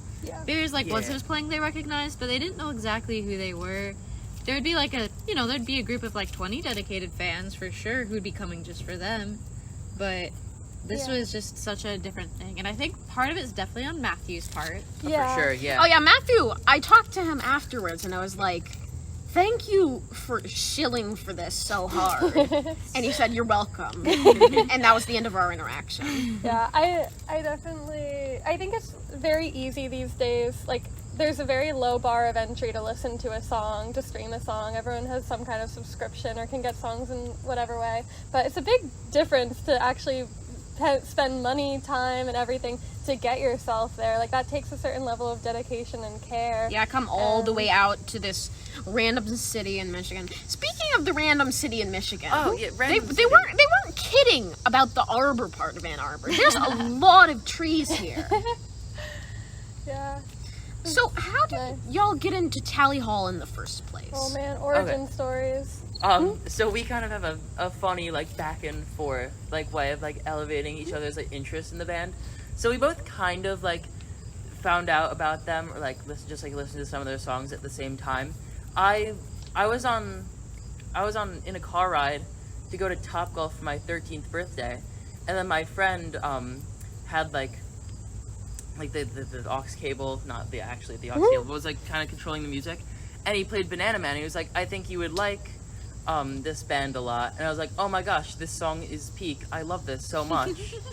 But for a good solid 3 months, I listened to that song a lot, but I didn't listen to any more. But then also at the same time, you can continue with how you found out around this time. Yeah, for me it was too many TikTok edits using the Mind Electric. Yeah, people are always kind of. Sorry, continue. No, that was like kind of like I asked my friend at the time. I was like, "Have you heard this song? It's all over my For You page." She's like, "I've never heard this in my life," and so I just ended up looking it up, and then I watched the whole. There's a YouTube video that's like explaining the story behind it, and that really captivated me. And then it took like about another 6 months before I was like, oh, there's a band associated with us, let me go check them out. And then I mean, we both pretty much did the same thing. And then, but I took a little less time. I actually went on their YouTube music page, and I listened to a couple of their most popular songs. So for a while I was only listening to Banana Man, Turn the Lights Off, and then The Bidding and %. So I was listening to those 4 songs religiously. But then it was when you actually listened to all of Hawaii Part 2, and you told me to watch the video on it. And you're like, oh, have you listened to Hawaii Part 2? And I was like, oh, I haven't. And then after I listened to it the first time, I was like, oh, this is a good album. But then I actually listened to all of Tally Hall. And then from that point on, I was listening to all of their songs, listened to Hawaii Part 2 again and again and again. I was like, oh, wow, this is actually my favorite thing ever. What about you guys? A quick side tangent.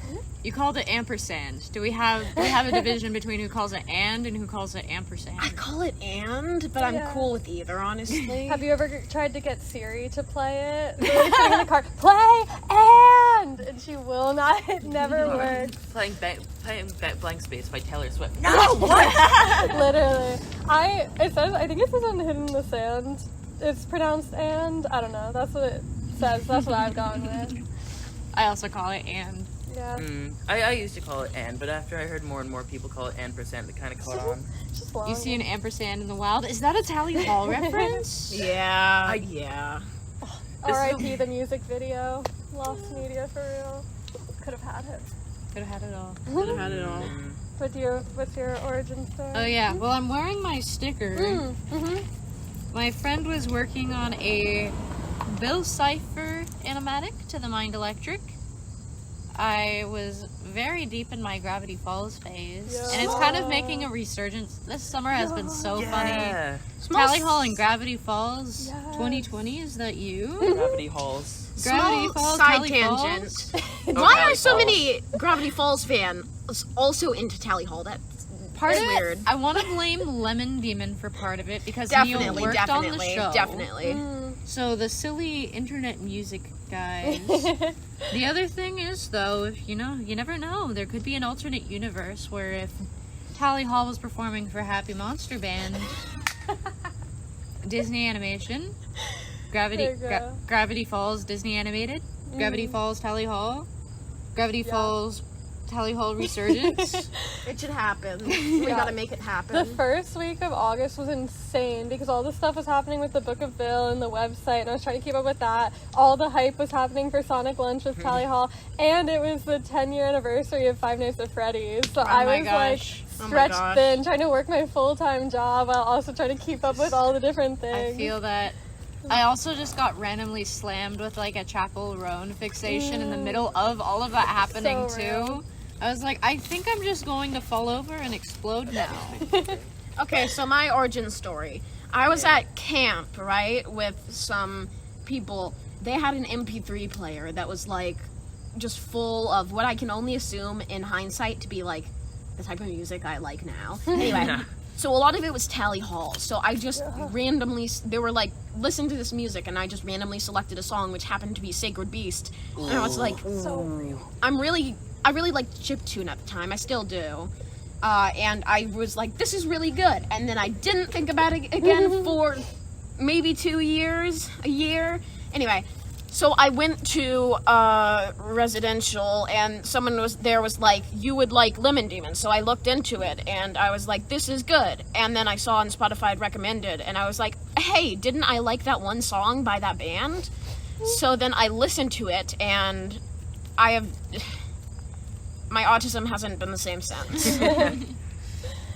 Yep, that summarizes 75% of the fandom. Moving forward to the future, how do you think this is going to like be impacting yourself? Just moving on from this, you go back home, you go back to, you go back and you sleep in your own bed, and then you wake up and you're back. Oh my god. I already almost had a depressive episode yesterday. I don't mean to make it like super depressing. No, I get it. How do you guys even picture this like impacting you in the future? I'm curious. Well, I know, like very like substantially. I've been kind of like observing everything since I've really gotten into them, but I haven't like participated. And then now, since I have so much content, I've started like tweeting stuff out, and so like I feel like I've taken a more like active role, and I've met everybody, so I feel like I like know everyone now. So it's definitely only made my hyperfixation worse. I mean, it was great to meet everyone, and I really enjoyed it. Honestly, if I'm going to be totally serious, I actually missed my first day of school for this, but I'm going to go back to school, and then I'm just going to be held together by the fact that I'm going to go to a Willwood concert in November, which happens to be on my 18th birthday, but Happy it'll be early fun. birthday. Yeah. If everything from here until I get back goes well, I'm hoping that it'll convince my parents to like be more okay with me and her going on more trips like this, if there are any in the future. Because for so long we were talking about it, and they were like, you're going to Michigan to see maybe only at least one member of a band that you like. 40-year-old men at the autism convention. Yeah. And you're just only 40 minutes?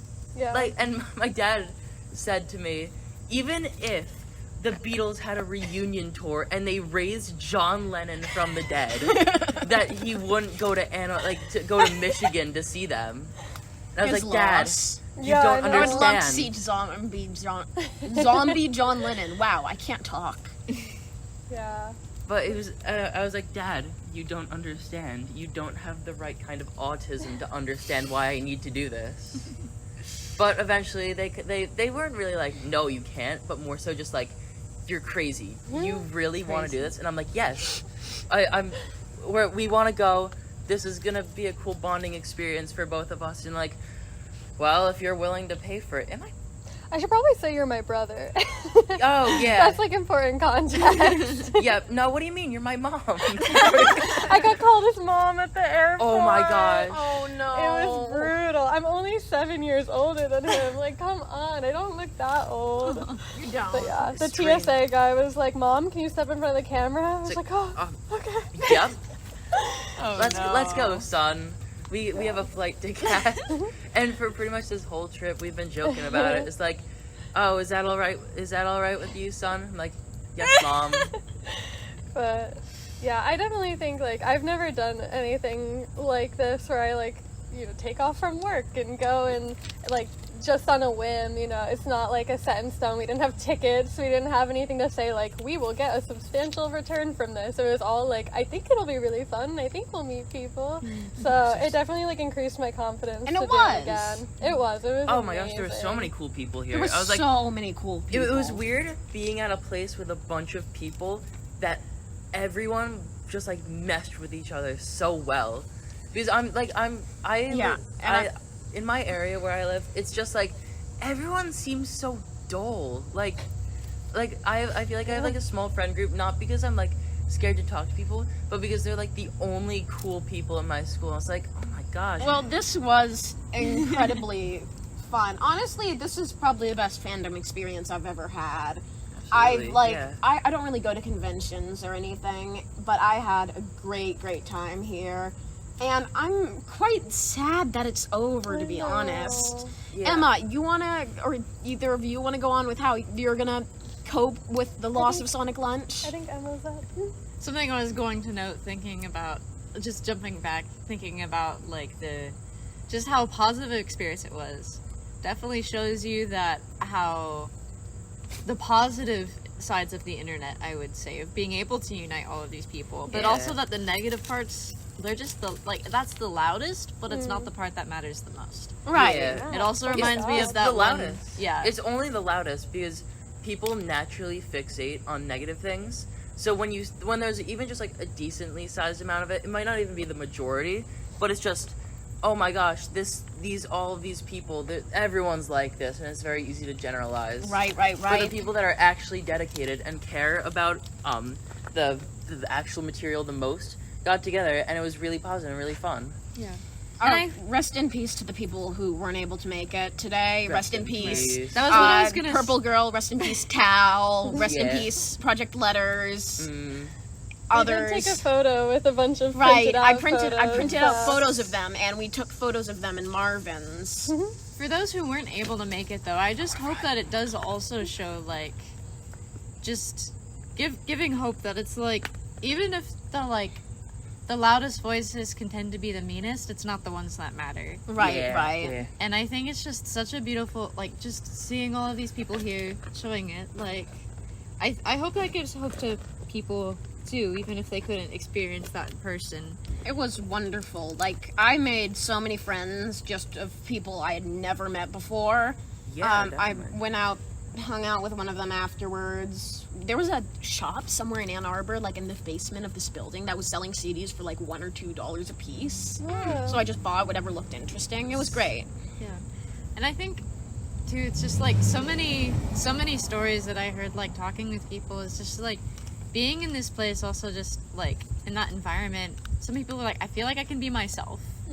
Yeah. You get to like be able to have this shared experience with people from all these different backgrounds, and just like, like people are just being able to see you're not alone. No one's really alone in this, or being, seeing less than for being a tallyhall being a tallyhall fan. I feel like even if you haven't been that active in the community, that was definitely me. But like, I feel like I've just talked to so many people, and it's like you strike like it's like you've never met any of these people, but it's so easy to strike up a conversation with them and it's just like you've known them for so many years, and it's like that's weird. It's cool. It's fun to be able to connect with people like this, but I've literally never seen you in my life, and we're eating lunch together now. It's great making connections with people through common interests. I mean, for example, I am only on this podcast because I happen to know Emma, and I also just generally, like, there's so many people I met there that I probably will never see again, but I really enjoyed the company of. I think overall it was a great experience, and I don't think it could have gone better. Like, maybe the line could have been a bit shorter. I mean, but that's like the tiniest little thing. That's the tiniest thing. thing. Very sweet that they wanted to take so much time to talk to each individual person. Yeah. But it makes sense that it wouldn't be humanely possible to do that to like 300 people. That is very valid. I'm glad I was able to get a photo with Bora, even if I did knock my camera off a ledge twice. But I had some art that I made to get signed, and because when I realized I wasn't going to be able to get a vinyl, and I had so many copies because it got printed a ton of times before I was able to get a good print. I accidentally brought an extra one, so I just gave it to Bora, but I feel bad because it was on, like, real paper. But that's fine. Yeah. I think the general consensus I heard from everyone is, like, most of us Tally Hall fans don't have anyone, like, in our close circles in our day-to-day life that are also big Tally Hall fans. Right. So everyone was just extremely happy to, like, be able to reference something super obscure or, like, a song lyric or something and have other people immediately know what they were talking about. And it's special, too, for people who have been, like, positively impacted by art. Yeah, and sometimes it's hard to, like, see other people to replicate that experience. Not that it's, like, going to be the same experience for everyone, but it's definitely in your day-to-day life. You usually, what, like, impacts you the greatest might not be the same for the person next to you. So being able to be in a space with that. And thinking about art, I think oftentimes what people take away from a piece of art has a lot more to do with themselves than the actual content of the art. It's more people finding what they need in art. But that doesn't invalidate in any way the profound way that a lot of this art has just impacted people's lives. And it even goes to show that no matter how popular or unpopular an artist is, that they do impact people, even if it's just a slight smile or chuckle or whatever. Yeah. I can definitely see that. Like, there's so many people I've been able to meet that has been amazing, where it's like people I've known of for years, who some of them might know me, some of them may not, but just being able to meet them and just, like, knowing, like, man, they've positively impacted me too. We're all people. We all actually exist, surprisingly. That's wild. It's crazy. What do you mean? I didn't. You had a good run. I had a good run. You had a good run. A rubber room. It's like, oh my gosh. A rubber room full of rats. The rats drive me crazy. But yeah, it's a bit weird to be like, oh my gosh, all these people that I've talked to online for so long are like actual real people, and they're in front of me right now. But like, you've still talked to them for a long time, so you know what they're like. It's just in person now. Yeah. Right. It's weird. It kind of, I feel like the friendship definitely transfers, but it's a bit odd at first. I do hope that this sparks more events, more performances, more... It's gotta. I mean, I don't know if it will. I hope it does, just because this felt pretty one-off. But I do hope more happens, and at very least, more fan meetups. Yeah. Yeah, I think fan meetups and just, like, more fan projects would be amazing. I feel like, if anything, it's a time for new growth, and I hope to see that. The second coming of Tally Hall. Maybe another Zubin Spotify Wrapped video. Yeah. No. Oh my gosh. I remember when that happened. I was very normal about that. I didn't know who he was. That's how new I am. Some guy. Because I had. That was in the fall. If you had Miracle Musical in your top 5, then you would get that video as well. So I had that in my top 5, and I wasn't into Tally Hall yet. So I was like, I sent it to Danny because I was like, who is this? I was like, your guy's talking on my Spotify. I don't know. But how I know he's kind of joking, but how many monthly listeners did he say? Like 50. No, 23,000. I think it was. Something ridiculous. I get that it was a joke in hindsight, but I take things quite literally. I didn't think it was actually, because that's an unobtainable number, right? But there were definitely people posting like, guys, we gotta tell all your friends. We gotta get it to 23 million monthly listeners.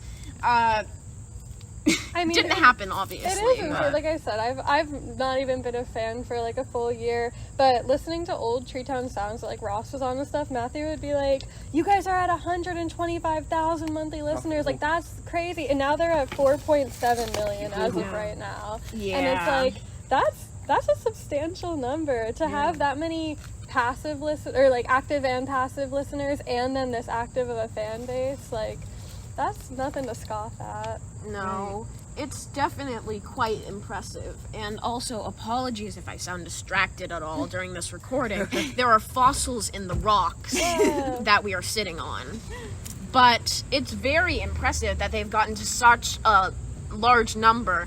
And I think that it's really cool that they're actually, like, they understand the fan base to an extent that they are, like, they appreciate the fan base, because it would be totally easy to just be like, that was a different era of my life, which I mean is totally valid as well. But at the same time, I think it's really cool that they still acknowledge the fan base. Yeah, like we've had, like I keep saying this, is like we've had vinyls released, we've had plushies released, we've had repressings, Hawaii Part 2 merch. Like, all of these things has been so cool to see from after kind of radio silence for a bit. And, I mean, not 100%, but just being able to give back to all of these fans as well has been really, really cool. Yeah. Speaking of the plushies, I think they're really cool, but I didn't get them on the initial release. The resale prices? Just for Tally Hall stuff in general. Oh yes, the resale prices have been something I've been entertained with as long as I've been in the fandom. Within Do you think they actually sell for that much? Oh yes. What are these suspiciously rich Tally Hall fans? I know, right? Ruby is the one who mainly probably knows the most Tally Hall fan. She's able to get good deals though, because she's like, oh yeah, this was like a really pricey one, it's $300, and I like look at the resale prices on eBay. I'm like, Ruby's like on casual terms with just some of the Tally Hall members is baffling to me. Ruby is truly iconic. I remember during the show, or at the beginning, Ruby was getting everyone hyped up. It was really fun. We just took a photo a little bit ago under the Marvin's arch. Of all of us holding Marvin's vinyls, that Ruby brought every single variation of every vinyl, because of course they did. And jumping back to like collector stuff too, all these things sell for ridiculous prices, and then you like never hear from people again. Ruby is sharing this with the world, like being able to have all these things. I think that's really cool. If Ruby ever stops being interested in Tally Hall, I wonder how much money she would make off her collection. $1 million. $1 million bajillion dollars. A more $1 billion. A more $1 billion. Exactly. By the way, it is 4:14 right now. Right, we've got maybe 6 more minutes, and then I've got to get out of here because I have to catch a flight. Oh man. But I think that overall it was an extremely positive experience. We've been over favorite parts, how we got into Tally Hall. We've been over what's next. Anything else anyone has? Thanks for letting us chat with you. Yeah, this was fun. Yippee! Yippee! Yeah, I was kind of like, oh, do you want to talk on it? And I was like, I don't think I'm worthy enough, but if you really want me to, sure. But it's been a really fun time, Yeah, no, I mean, if I'm here, you're plenty worthy.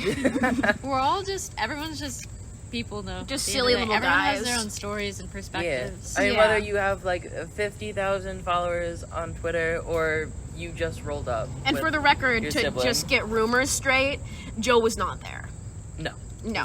Which was good, and I am glad. And I don't think it would have been a good idea, but it was very possible that he would show up. And that would have just spawned more weird fan interactions. would've. So then something else would spawn, like, oh, he did this, and then people would be like, oh my gosh, he's like, and he would have done than those Satan things. now.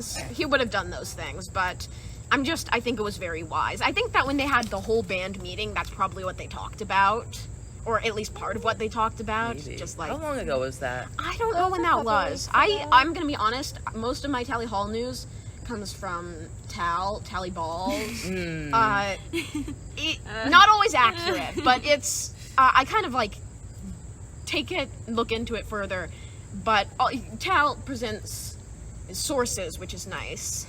I mean, I'd like to think that they were having some kind of discussion of like what to do moving, like, hey, we got really popular, like, yeah, people found us again. Yeah, they found us again. It is something like, yeah, no, they were actually hiding in the Marvin's dumpster this whole time, right next to us. Welcome back, Tally Hall. And they have a pop-up concert for just us four right here, yeah, and exactly. the viewers listening. I've got to point out before we go, I love the tally ducks. Right, yes, that was the first thing we did. 5 ducks that you got at Marvin's. They're Yeah, each we got the 'em. color of the Tally Hall members. Perched on this rock behind the Marvin's dumpster. Made sure to line them up in the album cover order. Yes, we had the Yes. Marvin's dumpster. Yeah. It's great. It was the first thing we did. You pointed it out. We got our quarters, and you're like, we need to get a duck for every Tally Hall color. I was like, is that? I couldn't stop my winning God, raw ducks. Oh my, we had God, three. three ducks. Well, it makes sense that there would be a lot of yellow ones, but still. We got pretty lucky. I was going off on the machine. I didn't even need the try again. Bob, he got turned into a duck 3 times. Listen, I might not have gotten the U2s, but we got $1 Horrifying. ducks. Heck so- yeah. These are worth $5. Yeah. I mean, Although realistically, all the stuff, all the prizes at Marvin's are probably worth like $2. But it's fun, it's fun. And you can take pictures of them everywhere, you know, Yeah. like what people Honestly, do I with might- the U2 plushes. After this, I might just take a picture right here because the sun's in the right spot. They're all perched up on this rock. Yes. I do need to take a moment. While we were here at Marvin's, I'm pretty sure, I know a lot of people were searching for it, I'm pretty sure Bora's guitar pick fell into my bag yesterday. Oh, it took at this the long to bring it show. up? Oh my gosh. Yeah. I'm not trying to brag, but I literally reached into my bag today to make sure I was getting all the tickets out that we had gotten as we were around, and I don't carry a guitar pick on me, so He threw it into the crowd, right? yeah, and no one could find it. He was so- actually aiming specifically for your bag. Yeah, He no, saw that was you and he's like, intentional. she needs my guitar pick. Go. I kid And he you has. not. It is literally. It And was some people this. got the It was drumsticks. Like a Oh my gosh. centimeter wide space. I was next to the people who got the drumsticks. They were ecstatic. Yeah. I think Julia got one, right? And so did one of the two people from Flint. I don't know. Apologies, I'm so bad with names. Yeah. I think, Oh, me too. I people kept introducing themselves. I was like, oh, nice to meet you. Immediately. What was your name again?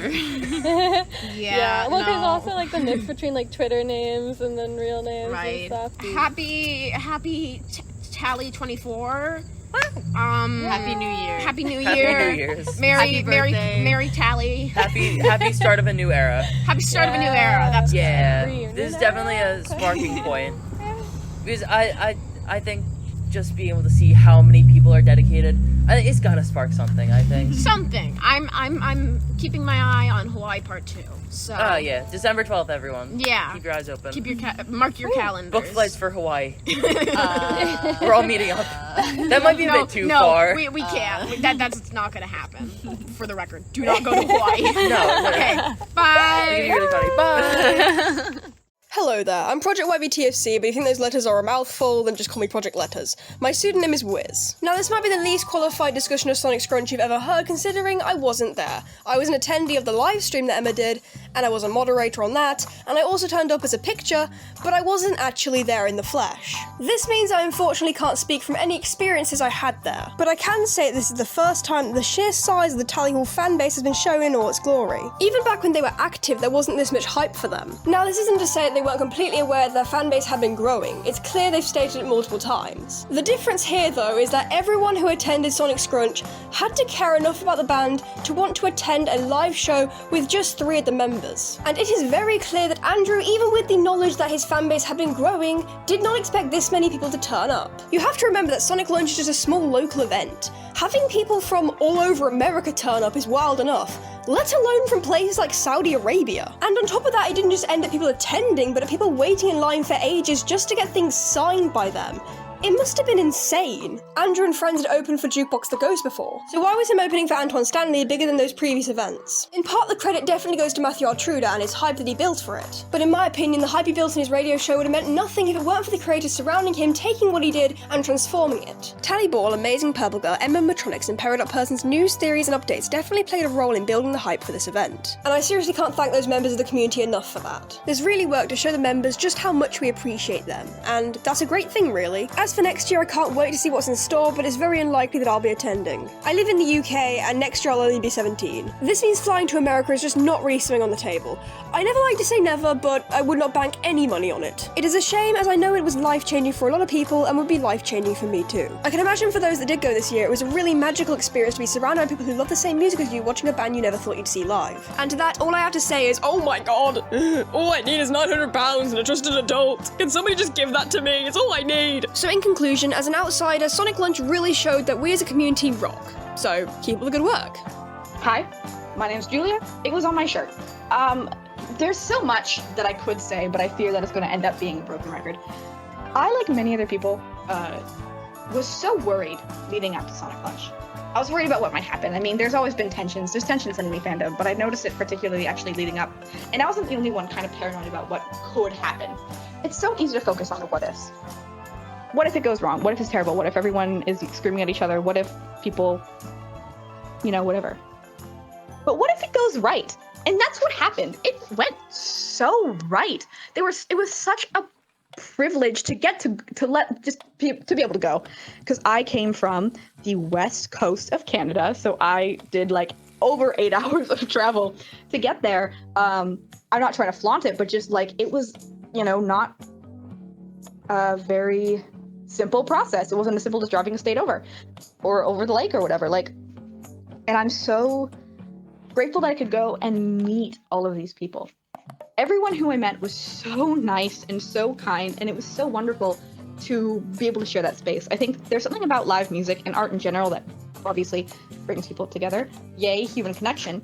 But there was a certain sort of buzz that was I'm so lucky to have been able to experience it in person. And I think there are friendships that I made that will forever transcend the Tally Hall space. I've made some wonderfully fantastic friends, some great people in my life and my corner. I got to meet a portion of people that I look up to, which is crazy, and have them validate my artwork, which was also crazy. And just to spend that time. And there's so much also just about Ann Arbor and their arts and music scene that is so important to me and resonated very strongly with me as an artist. That is a whole separate tangent that could be done later. We don't need that. This is not the video, but this is just to focus on Sonic Lunch. It was a wonderful time. It was a ball. I think everyone who went can take away something hugely positive from it. I think everyone had a great time, and it was such a privilege to be a part of the group, to be able to say, hey, I went to Sonic Lunch 2024, and I got more than just a stupid t-shirt. It was fantastic. I had a ball. Thank you to everyone who went, and even the people who weren't there. I feel like it's cliche to say you were there in spirit, but you got to enjoy it still. And, it's great to see what might come, and I think it was maybe a nice little reboot moment. Turn it on, turn it off again. Turn it off and turn it on again, sorry, for the fandom. So, yeah. Tails Eating Nails wrote, I wasn't able to attend, but seeing and hearing everyone sing on the live stream was so sweet. I think it was really awesome how happy they all seemed on stage, and they all did beautifully. Hopefully there will be another Sonic Lunch that I can attend, but I'm glad seeing them perform again. Honestly, the first half of Sonic Lunch, the fun of it was, of course, meeting Andrew, Ross, and Bora, because before that, they were kind of just like myths, to say the least. I've only seen like year-old videos of them just talking, playing stuff. They were sort of legends to me, and maybe some other people. The other half of it was, meeting all the people that were there, meeting other Tally Hall fans, because it's a pretty niche community. The people there were like the first fans of Tally Hall that I've met in real life. I exchanged so many phone numbers, so many Discords with them. It was honestly crazy. The people I still talk to, it was awesome. It was so nice to just, meet new people, get out there, drive up to Michigan, see Andrew and friends playing some of our favorite songs. Honestly, I think it's pretty funny that maybe not. I believe that they don't really know how popular they are. I think I remember some of them saying like they think it's crazy how so many people still remember the songs, like they're just old relics, but they're not. They're on Spotify. They're for the new generation to listen to now. Yeah, that's what I think. Silly Cat Enthusiast on YouTube wrote, I went there with my friend, and naturally we had an awesome time. And dude, the performances were amazing, and I am insanely thankful I got to see some of the tallies in person. And everyone there was so nice. There's a fellow Tally Hall fan who came up to me and my friend and was giving out Tally Hall themed bracelets. I will treasure my greener bracelet forever. Not only was I overjoyed to witness the members of my favorite band perform, but was made 100 times better by meeting all of these awesome strangers who share the same love of Tally Hall. My friend and I waited in line to meet Andrew and Ross, but sadly weren't able to. But when we were out of line, a staff member at Sonic Lunch told us how Bora was over in another area, and we got to go meet him. He was so nice, and I got him to sign a piece of wood I had in my bag for some reason. Overall, it was such a special experience. Hi, it's Naif from Saudi Arabia. To be fully honest, I don't think I could ever get around to talking about Sonic Lunch without immediately getting emotional, because it was truly one of the best days of my life. Like, I mean, obviously for me, because I live in a completely different country, I had to really work to get there, and I really do believe that it was worth it.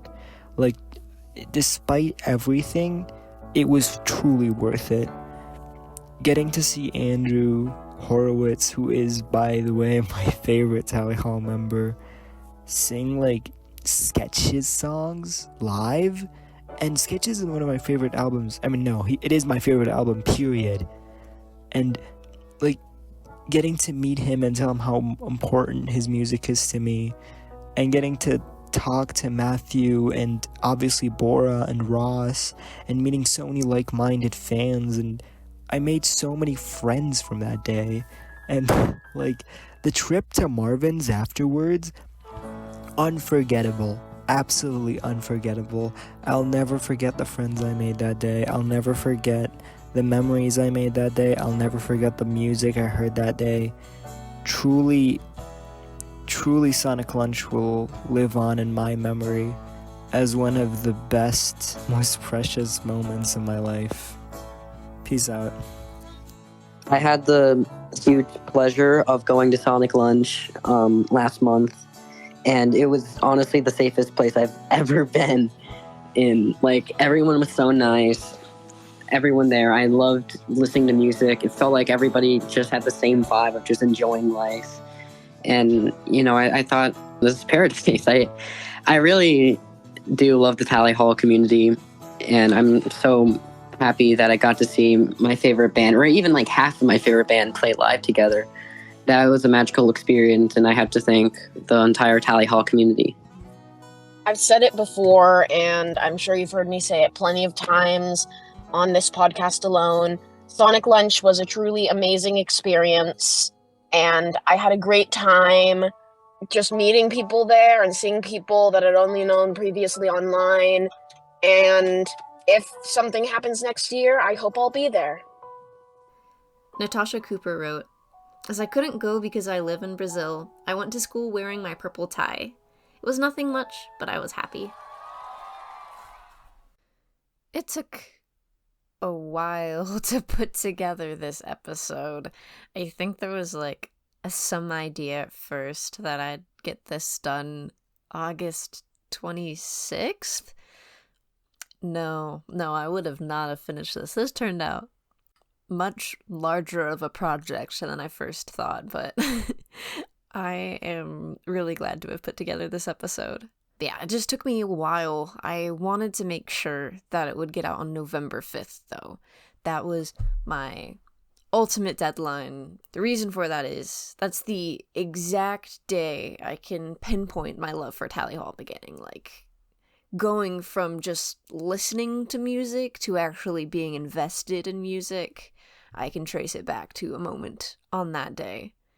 It was a turning point in just a really hard time, and so, you know, I started with Hawaii Part 2, and that was my soundtrack, but it just got to the point where I went from just casually listening to stuff to being so much more intentional about it. And everything related to the Tally Hall community has just always been thanks to this building connection and just thanks to the community that I've been so invested. What's interesting is I kind of thought that Sonic Lunch, like leading up to it and in my anticipation for it, I anticipated Sonic Lunch being like closing a chapter. I was in the process of moving back home during that time, just due to a bunch of things not really working out, and was like, okay, maybe it's sort of this next stage in my life. Maybe this is my final rite of passage as a Tally Hall fan, you know? Get to see some of them in concert, get to meet them, you know, like, go to Marvin's. Like, I tote my vinyl sleeves in my backpack on my travels from California to Michigan. Be able to say the thank yous I want to say for this music, get things signed, always remember, and then just come back home. I think I thought that was what would happen, but I didn't get to meet any of the members, and I realized this feeling of just that I'm so far from being done with the Tally Hall community. I met so many incredible people on that trip. Got to get some of those people to sign my Good and Evil vinyl, which was awesome. Just built so many more friendships that have continued in the months since then. I just have like so many thank yous to say. Like, it was different than I anticipated going, but it turned out being just this really beautiful thing. I want to quickly note some of those thank yous, but this episode is long enough, so I'm going to just try doing it fast. I want to give a huge thank you to Ruby Red 64. She was like a big part of me getting back into getting invested in Tally Hall again this year, and I was able to share in a bunch of Ann Arbor adventures with her, and that was amazing. Matthew also did an incredible job putting this all together for the Sonic Lunch and all of the lead up to that. That was just very iconic. I also appreciate Melody McKinley getting a couple of my things signed by Bora on my behalf. And she also gave me her demo CD, which is amazing. Her stuff is amazing. Listen to it. I also want to give a thank you to Julia, Swordbird, the Sydneys, Naif, Wiz, Holly, and everyone else who shared their stories in this podcast episode. I love meeting everyone at the concert and at Marvin's, and I just want to also have a huge thank you to everyone who encouraged me to finish the episode. I appreciate you all so much. I know I'm forgetting like probably 30 people, but again, I don't have enough time for all of it. I want to give special thanks to Sotries as always, and yeah, I've just been so thankful for all of this experience.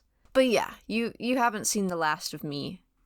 I hope this episode can work as my thank you to the fandom community as well. Just my appreciation for everything that has happened over 4 years now, which is insane. But we still have so much left to sing. Anyways, you know the drill. Thanks for listening to Tally Talks. If you'd like a shout out in an upcoming Tally Talks episode or an MMMatronics video, simply give an Anyway for Gaza aid and let me know, and I will give you a shout out. Check out the links in the description or visit tallytalks.com to let me know how you'd like to be credited. If you have any comments to share or would like to ask about being a guest on the podcast, please email podcast@awesomejedi.com. If I don't respond, please try again. I realize I got some emails stuck in my spam folder, and I apologize.